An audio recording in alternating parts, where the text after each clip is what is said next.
His name was Kale. In a city where hope was a rare commodity, his presence was a whisper in the dark, a rumor that flickered between the cracks of broken neon. He walked through the rain-slicked streets of Neo Viridia, a city of towering chrome spires and dark alleys. The rain fell in sheets, washing away the sins of the night, but never quite reaching the stains beneath. Kale wasn't a buyer of justice. He was a collector, here to settle a debt of blood with Silas Thorne, a corporate phantom. Thorne was a name spoken in hushed tones, a shadow that stretched across the city's underbelly. Thorne had taken everything from Kale: family, future, even the comfort of sleep. Every night, Kale's memories replayed the loss, fueling the fire that kept him moving. Now Kale was here to balance the books. He wasn't seeking redemption, only retribution, cold and precise. The mission was simple: get to Thorne, end him. But in Neo Viridia, nothing was ever as simple as it seemed. Every step forward was a gamble with fate. No witnesses, no mercy. Kale's resolve was unbreakable, his purpose sharpened by years of pain. Kale moved with precision, every muscle honed for this moment. He was a shadow among shadows, invisible to the city's ever-watchful eyes. He knew Thorne's fortress, the Obsidian Spire, was designed to be impenetrable. Its walls bristled with sensors, its halls patrolled by merciless machines. But Kale knew nothing was truly impenetrable. Every fortress had a flaw, every empire a crack waiting to be split wide open. He carried no fancy gadgets, just a knife and his mind, the deadliest weapon of all. Years of survival had taught him that simplicity was often the sharpest edge. The mission began with a quiet click, the sound of a service hatch opening in a forgotten sub-basement. The city above roared on, oblivious to the storm brewing below. He slipped inside, a ghost in the machine, ready to bring down an empire. In the darkness, Kale became the spark that could ignite a revolution.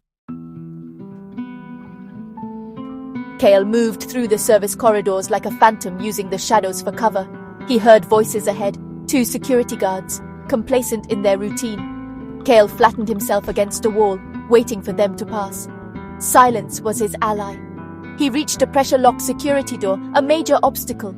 Instead of hacking, he used a ventilation shaft above, pulling himself into the darkness. Inside the vent, he navigated by touch and memory, moving without a sound.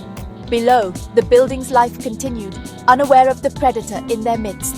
He found the designated exit point, dropping into a deserted storeroom on the 20th floor. The hunt was truly on. The 40th floor was executive territory guarded by Thorne's elite. Kale bypassed checkpoints with simple, effective tricks. Now he faced an open-plan office with a dozen alert guards. He saw their patrol patterns, the gaps, his path. He moved silently, a ghost in a forest of desks. A guard turned suspicious, but a distraction saved Kale from discovery.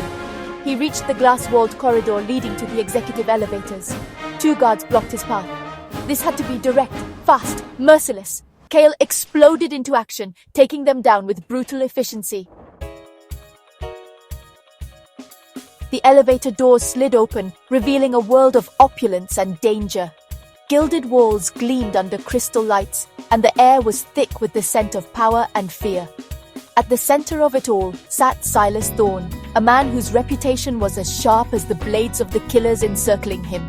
He lounged in his throne-like chair, surrounded by loyal assassins, each one ready to kill at a word.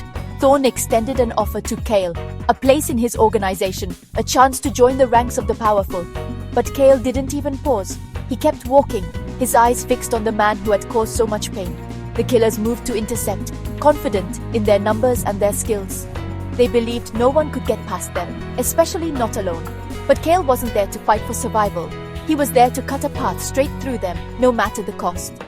The first killer lunged, but Kale moved like a shadow, sidestepping, disarming and disabling his attacker with brutal, practiced precision. Every move was calculated, every strike decisive. In less than 30 seconds, the room was transformed. The fight was over almost before it began, a blur of motion and violence. The killers lay sprawled across the floor, broken and defeated, their confidence shattered along with their bodies. Kale turned his attention to Thorne. The crime lord's smug smile had vanished, replaced by a look of pure fear as he realized his power meant nothing now. Thorne, once untouchable in his luxurious fortress, was now just a desperate man in a fancy room, about to pay his final debt. Kale walked toward him, each step echoing with purpose, sealing Thorn's fate and bringing justice to a world that had long forgotten it. Thorn's hand shook as he fumbled desperately for a pistol, panic flashing in his eyes. But Cale advanced, relentless, his focus unbroken. The gun in this moment was meaningless, a last futile hope. Thorn fired wildly, shots echoing in the room, but every bullet missed its mark. Cale closed the distance in a heartbeat, knocking the weapon aside and disarming Thorn with practiced precision. The struggle was over almost as soon as it began. He dragged Thorn to the window, forcing him to look out over the city he had built on the suffering and broken dreams of others. Thorn fell to his knees, pleading for mercy, his voice trembling. But Cale wasn't listening. His mind was set, his resolve unshakable. This was about justice, not revenge. Cale was determined to end the cycle, to make sure Thorn finally faced the consequences of his actions. Cale turned Thorn away from the window, locking eyes with him. In that silent moment, everything was said without words. He wanted Thorn to truly understand the weight of his choices, the final tally of every life he'd ruined, every debt he'd left unpaid. Cale left Thorn on the floor, defeated and broken. The mission was complete, the debt finally paid in full. As he descended the empty stairwell, Cale felt nothing, no triumph, no relief, just a quiet, hollow emptiness settling in his chest. He stepped into the pale pre-dawn light, the city waking around him. A new, uncertain mission awaited as he disappeared into the morning, leaving the past behind.